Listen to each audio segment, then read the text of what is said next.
ओम शांति। ओम शांति। ओम शांति। 7/3/25 प्रातः मुरली। ओम शांति। बाप दादा मधुबन। मीठे बच्चे, यह अनादि अविनाशी बना बनाया ड्रामा है। इसमें जो सीन पास हुई वह फिर कल्प के बाद ही रिपीट होगी। इसीलिए सदा निश्चिंत रहो। प्रश्न है, यह दुनिया अपनी तमो प्रधान स्टेज पर पहुंच गई है। उसकी निशानियां क्या है? उत्तर है, दिन प्रतिदिन उपद्रव होते रहते हैं। कितनी घमासान हो रही है। चोर कैसे मार पीट कर लूट ले जाते हैं। बिना मौसम बरसात पड़ती रहती है। कितना नुकसान हो जाता है।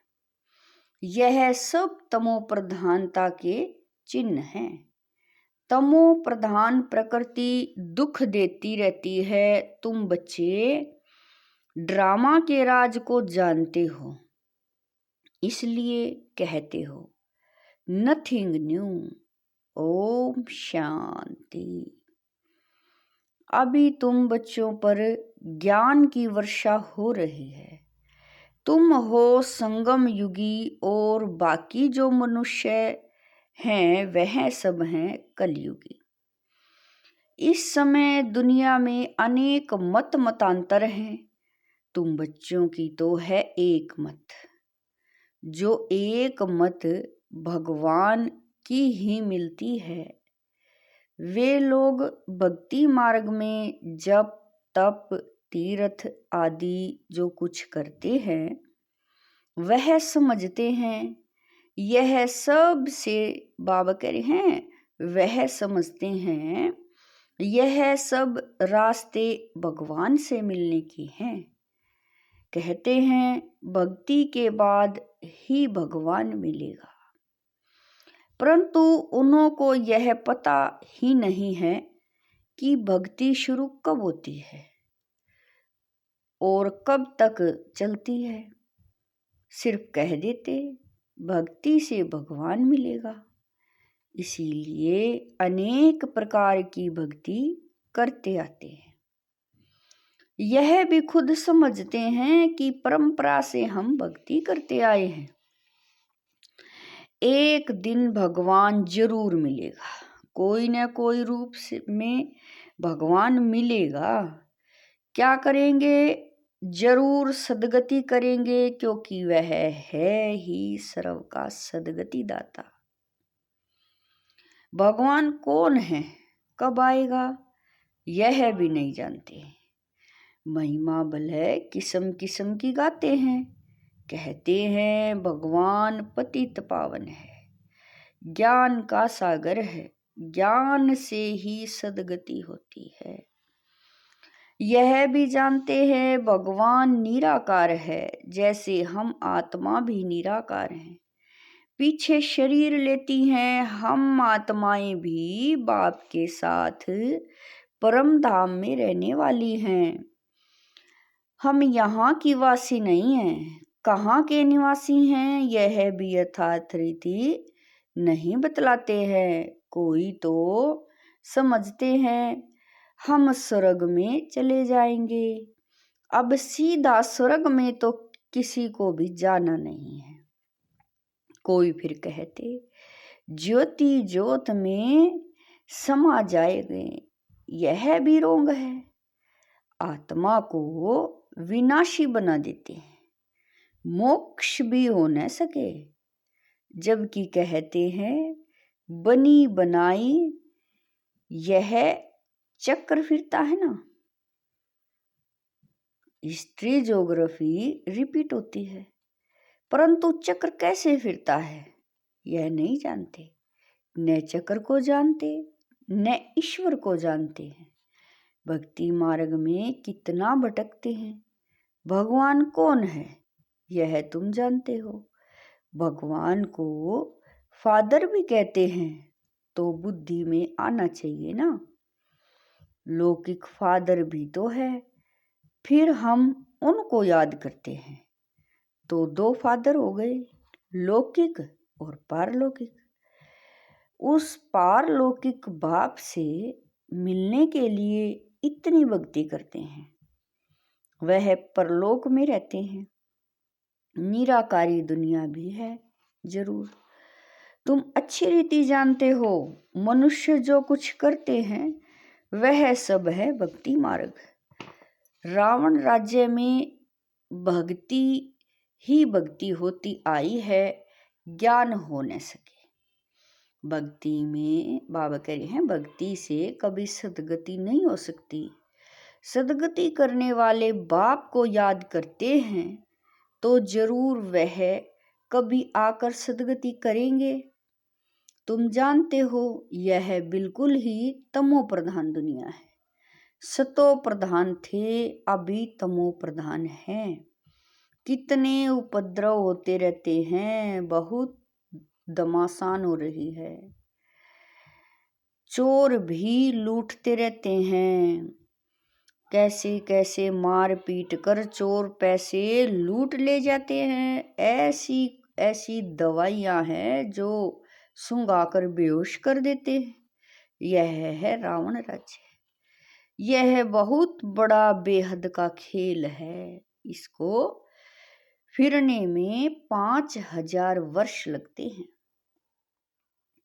खेल भी ड्रामा मिसल है, नाटक नहीं कहेंगे। नाटक में तो समझो कोई एक्टर बीमार पड़ता है तो अदली बदली कर देते हैं। इसमें तो यह बात हो न सके। यह तो अनादि ड्रामा है ना।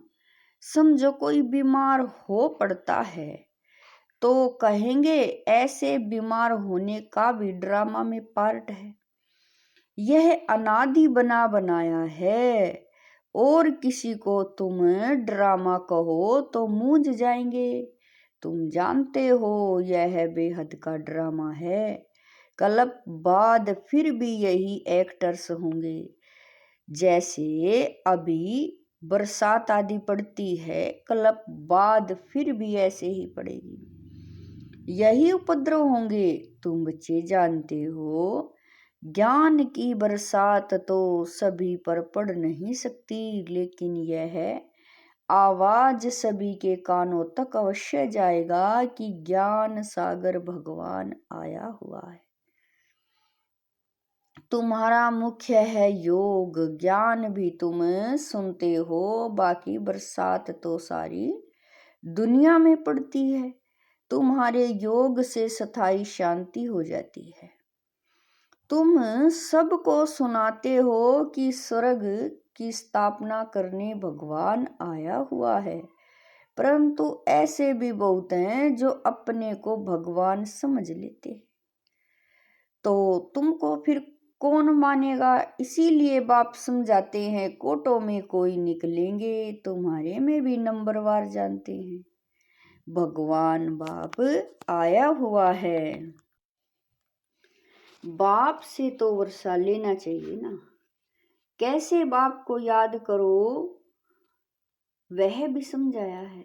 अपने को आत्मा समझो। मनुष्य तो देह अभिमान बन गए हैं। बाबा कह रही हैं, मनुष्य तो देह अभिमानी बन गए हैं। बाप कहते हैं, मैं आता ही तब हूं जब सभी मनुष्य आत्माएं पतित बन जाती हैं। तुम कितने तमो प्रधान बन गए हो। अब मैं आया हूं तुमको सतो प्रधान बनाने। कल पहले भी मैंने तुमको ऐसे समझाया था। तुम तमो प्रधान से सतो प्रधान कैसे बनेंगे? सिर्फ मुझे याद करो। मैं आया हूं तुमको अपना और रचना का परिचय देने। उस बाप को सभी याद करते ही हैं। रावण राज्य में आत्मा अपने बाप को याद करती है। बाप है ही ऐशरीरी, बिंदी है ना। उनका नाम फिर रखा गया है, तुमको कहते हैं। शालिग्राम और बाप को कहते हैं शिव।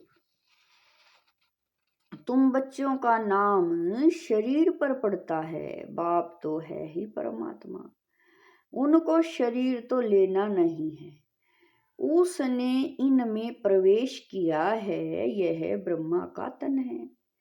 इनको शिव नहीं कहेंगे, आत्मा नाम तो तुम्हारा है ही, फिर तुम शरीर में आते हो, वह परमात्मा है, सभी आत्माओं का पिता।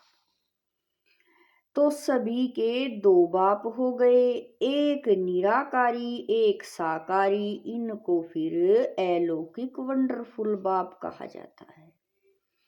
कितने ढेर बच्चे हैं, मनुष्यों को यह समझ में नहीं आता है।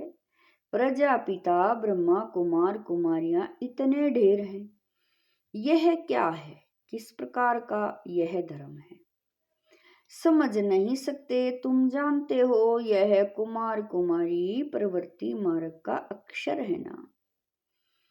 माँ बाप कुमारी और कुमार भक्ति मार्ग में तुम याद करते हो, तुम माता पिता, अभी तुमको माता पिता मिला है, तुमको एडॉप्ट किया है। सतयुग में एडॉप्ट नहीं किया जाता है, वहाँ एडॉप्शन का नाम नहीं। यहाँ फिर भी नाम है, वह है हद का बाप, यह है बेहद का बाप, बेहद की एडॉप्शन है। यह राज बहुत ही गुहा समझने लायक है। तुम लोग पूरी रीति किसी को समझाते नहीं हो। पहले पहले अंदर कोई आते हैं, बोले गुरु का दर्शन करने आए हैं, तो तुम बोलो कि यह कोई मंदिर नहीं है। बॉर्डर पर देखो क्या लिखा हुआ है, ब्रह्मा कुमार कुमारी ढेर हैं। बाबा कह रहे हैं बोर्ड पर देखो यह क्या लिखा हुआ है, ब्रह्मा कुमार कुमारी ढेर हैं। यह सब प्रजापिता के बच्चे हो गए, प्रजा तो तुम भी हो। भगवान सृष्टि रचते हैं, ब्रह्मा मुख कमल द्वारा हमको रचा है, हम हैं ही नई सृष्टि के। तुम हो पुरानी सृष्टि के, नई सृष्टि का बनना होता है संगम युग पर। यह है पुरुषोत्तम बनने का युग। तुम संगम युग पर खड़े हो, वे कलयुग में खड़े हैं। जैसे कि पार्टीशन पड़ गई है, आजकल तो देखो कितनी पार्टीशन है। हर एक धर्म वाला समझते हम अपनी प्रजा को संभालेंगे, अपने धर्म को हम जिन्स को सुखी रखेंगे, इसीलिए हर एक कहते हैं हमारी स्टेट से यह चीज बाहर न जाए। आगे तो राजा का सारी प्रजा पर हुक्म चलता था, राजा को माई बाप अन्नदाता कहते थे। अभी तो राजा रानी कोई है नहीं, अलग अलग टुकड़े हो गए हैं, कितने उपद्रव होते रहते हैं, अचानक बाढ़ आ जाती है, भूकंप होते रहते हैं, यह सब है दुख का मौत। अभी तुम ब्राह्मण समझते हो कि हम सब आपस में भाई भाई हैं, तो हमें आपस में बहुत बहुत प्यार से शीरखंड होकर रहना है। हम एक बाप के बच्चे हैं, तो आपस में बहुत प्यार होना चाहिए। राम राज्य में शेर बकरी जो एकदम पक्के दुश्मन हैं, वह भी खट्टे पानी पीते हैं। यहाँ तो देखो घर घर में कितना झगड़ा है, नेशन नेशन का झगड़ा, आपस में ही फूट पड़ती है, अनेक मतें हैं। अभी तुम जानते हो हम सब ने अनेक बार बाप से वर्षा लिया है और फिर गवाया है, अर्थात रावण पर जीत पाते हैं और फिर हारते हैं। एक बाप की श्रीमत पर हम विश्व के मालिक बन जाते हैं, इसीलिए उनको ऊंचे ते ऊंचे जीते, बाबा कह रहे हैं इसीलिए उनको ऊंचे ते ऊंचे भगवान कहा जाता है, सर्व का दुख हरता। सुख करता कहा जाता है। अभी तुमको सुख का रास्ता बता रहे हैं। तुम बच्चे आपस में शीरखंड होने चाहिए। दुनिया में आपस में सभी हैं लून पानी। एक दो को मारने में देरी नहीं करते। तुम ईश्वरीय औलाद तो शीरखंड होने चाहिए। तुम ईश्वरीय संतान देवताओं से भी ऊंच ठहरे। तुम बाप के कितने मददगार बनते हो। पुरुषोत्तम बनाने के मददगार हो तो यह दिल में आना चाहिए। हम पुरुषोत्तम हैं तो हमारे में वह दैवी गुण है। आसुरी गुण है तो वह फिर बाप का बच्चा तो कहला न सके। इसीलिए कहा जाता है सतगुरु का निंदक ठोर न पाए। वह कलयुगी गुरु, बाबा कह रहे हैं, वह कलयुगी गुरु फिर अपने लिए कहकर मनुष्यों को डरा देते हैं। तो बाप बच्चों को समझाते हैं। सपूत बच्चे वह हैं जो बाप का नाम बाला करते हैं, शीर खंडो रहते हैं। बाप हमेशा कहते हैं शीरखंड बनो, लून पानी हो आपस में, लड़ो झगड़ो नहीं। तुमको यहाँ शीरखंड बनना है।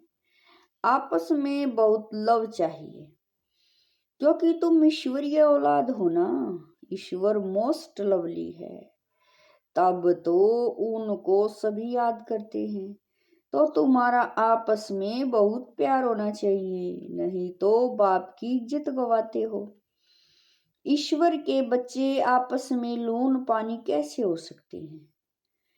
फिर पद कैसे पा सकेंगे? बाप समझाते हैं आपस में शीर खंडो रहो। लून पानी होंगे तो कुछ भी धारणा नहीं होगी। अगर बाप के डायरेक्शन पर नहीं चलेंगे तो फिर ऊंच पद कैसे पाएंगे? देह अभिमान में अपने से ही फिर आपस में लड़ते हैं। देही अभिमानी हो तो कुछ भी खिटपिट न हो। ईश्वर बाप मिला है तो फिर दैवी गुण भी धारण करने हैं। आत्मा को बाप जैसा बनना है, जैसे बाप में पवित्रता, सुख, प्रेम आदि सब हैं, तुमको भी बनना है। नहीं तो ऊंच पद पा नहीं सकते। पढ़कर बाप से ऊंच वर्षा पाना है। बहुतों का जो कल्याण करते हैं वही राजा रानी बन सकते हैं। बाकी दास दासियां जाकर बनेंगे। समझ तो सकते हैं ना कौन कौन क्या बनेंगे। पढ़ने वाले खुद भी समझ सकते हैं। इस हिसाब से हम बाबा का क्या नाम निकालेंगे? ईश्वर के बच्चे तो मोस्ट लवली होने चाहिए, जो कोई भी देख खुश हो जाए। बाबा को भी मीठे वह लगेंगे। पहले घर को तो सुधारो, पहले घर को, फिर पर दूसरों को सुधारना है। गृहस्थ व्यवहार में कमल फूल समान पवित्र और शीरखंड होकर रहो। कोई भी देखे तो कहे आहो। बाबा कह रही हैं कोई भी देखे तो कहे ओहो, यहाँ तो स्वर्ग लगा पड़ा है। अज्ञान काल में भी बाबा ने खुद ऐसे घर देखे।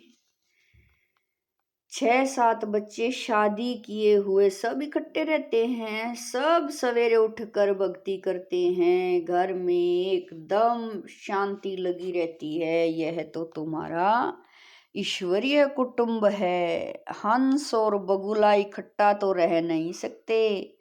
तुमको तो हंस बनना है। लून पानी होने से बाबा राजी नहीं होगा। बाप कहेंगे तुम कितना नाम बदनाम करते हो। अगर शीरखंड होकर नहीं रहेंगे तो स्वर्ग में ऊंच पद पा नहीं सकेंगे। बहुत सजा खाएंगे बाप का बनकर। फिर अगर लून पानी हो रहते हैं तो 100 गुना सजा खाएंगे। फिर तुमको साक्षात्कार भी होते रहेंगे कि हम क्या पद पाएंगे। अच्छा। मीठे मीठे शकील दे बच्चों प्रति माता पिता बाप दादा का याद प्यार और गुड मॉर्निंग। रूहानी बाप की रूहानी बच्चों को नमस्ते। हम रूहानी बच्चों की रूहानी माता पिता बाप दादा को दिलवा जान शिकवा प्रेम से याद प्यार गुड मॉर्निंग नमस्ते ओम शांति। मेरे बाबा मीठे बाबा प्यारे बाबा लाख लाख शुक्रिया मेरे बाबा। धारणा के लिए मुख्य सार है नंबर 1, सदा ध्यान रहे हम ईश्वर के बच्चे हैं, हमें मोस्ट लवली होकर रहना है। आपस में कभी भी लून पानी नहीं होना है। पहले अपने को सुधारना है, फिर दूसरे को सुधारने की शिक्षा देनी है। नंबर 2, जैसे बाप में पवित्रता सुख प्रेम आदि सब गुण हैं, ऐसे बाप समान बनना है। ऐसा कोई कर्म नहीं करना है जो सतगुरु का निंदक बने। अपनी चलन से बाप का नाम बाला करना है। वरदान है बाप और प्राप्ति की स्मृति से सदा हिम्मत उल्लास में रहने वाले एक रस अचल भव है। वरदान है बाप और प्राप्ति की स्मृति से सदा हिम्मत उल्लास में रहने वाले एक रस अचल भव है। बाप द्वारा जन्म से ही जो प्राप्तियां हुई हैं उनकी लिस्ट सदा सामने रखो। जब प्राप्ति अचल है तो हिम्मत और उल्लास भी अचल होना चाहिए। अचल के बजाय यदि मन कभी चंचल हो जाता है, वह स्थिति चंचलता में आ जाती है, तो इसका कारण है कि बाप और प्राप्ति को सदा सामने नहीं रखते। सर्व प्राप्तियों का अनुभव सदा सामने व प्राप्ति में रहे तो सब विघ्न खत्म हो जाएंगे। सदा नया उमंग नया उल्लास रहेगा। स्थिति एक रस और अचल रहेगी। स्लोगन है किसी भी प्रकार की सेवा में सदा संतुष्ट रहना ही अच्छे मार्क्स लेना है। स्लोगन है किसी भी प्रकार की सेवा में सदा संतुष्ट रहना ही अच्छे मार्क्स लेना है। अव्यक्त इशारे सत्यता और सभ्यता रूपी कल्चर को अपनाओ। आप ब्राह्मण बच्चे बहुत बहुत रॉयल हो। आपका चेहरा और चलन दोनों ही सत्यता की सभ्यता अनुभव कराए। वैसे भी रॉयल आत्माओं को सभ्यता की देवी कहा जाता है। उनका बोलना देखना चलना खाना पीना उठना बैठना हर कर्म में सभ्यता सत्यता स्वतः ही दिखाई देती है। ऐसे नहीं कि मैं तो सत्य को सिद्ध कर रहा हूँ और सभ्यता हो ही नहीं, तो यह राइट नहीं है। ओम शांति।